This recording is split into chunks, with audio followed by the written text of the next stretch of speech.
Good morning, everybody. Welcome to another daily market report brought to you by Mike Bjork. Today is Monday, June 29th. Hey, we got a short week this week with the 4th of July coming up on Saturday, so the markets will be closed on Friday, so we'll only have 4 days.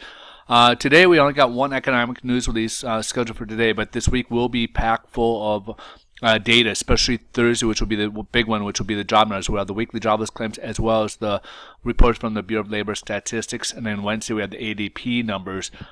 So be prepared. We also got manufacturing numbers as well as housing numbers. So this week will be packed full of numbers, and expect some volatility, especially as you'll see coming up here. Today we had the pending home sales for the month of May. So back in April we had 2.7%, and it cooled down to about 0.9%. So we still had some pending home sales, but it off from where we were back in April. Stock market's down. Sorry for the misspelling on down. Stock market's down quite a bit today. Actually, is down so far this morning about 200. And it's all due to Greece. So as we mentioned last week, Greece was going to be the big one, and it came in.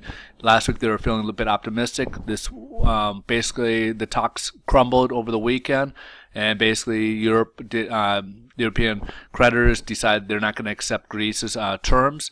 And basically now everybody's bracing for a default, which the payment is due tomorrow, and possible exit by Greece on there. So basically it looks like we may come to the conclusion that we've been waiting for the last couple of years since the bailout. So in essence, basically the creditors stopped their emergency funds to Greece.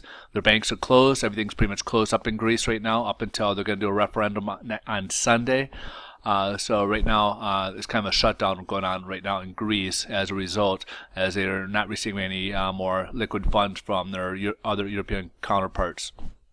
Today, there was also some comments made by Fed member Dudley out of New York, and basically he said that he does expect rates to start rising, maybe as soon as September and maybe even possibly December.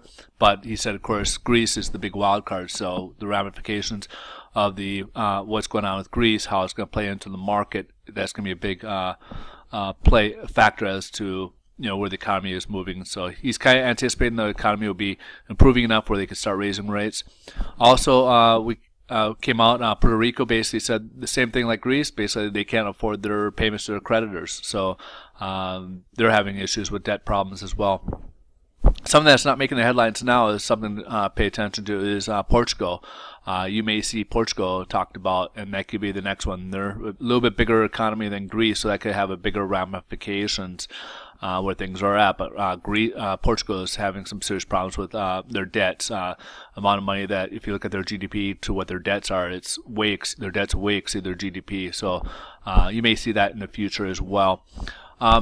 China, basically, the market is now in a full-fledged bear market. So you're seeing a lot of China's going out there. So the slowdown in China, coupled with Greece, what's going on in Europe, which is also strengthening the dollar, could slow things up. So this could play out into a bigger ramification of what's to come. So you got Greece and Puerto Rico defaulting basically, and you may see more investors paying attention to who else may be default on their loans and stuff, creditors. So you may see more of that panic in the markets.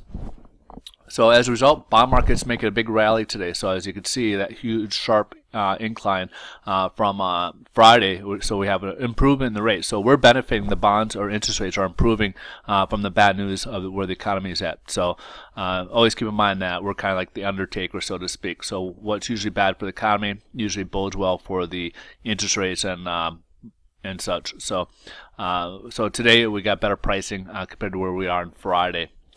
All right, folks. Hey, you guys have a wonderful day. We'll see you guys tomorrow. Thanks so much for watching. And again, good news for the bond market, not so good news for the Greece or European community or, of course, the stock market.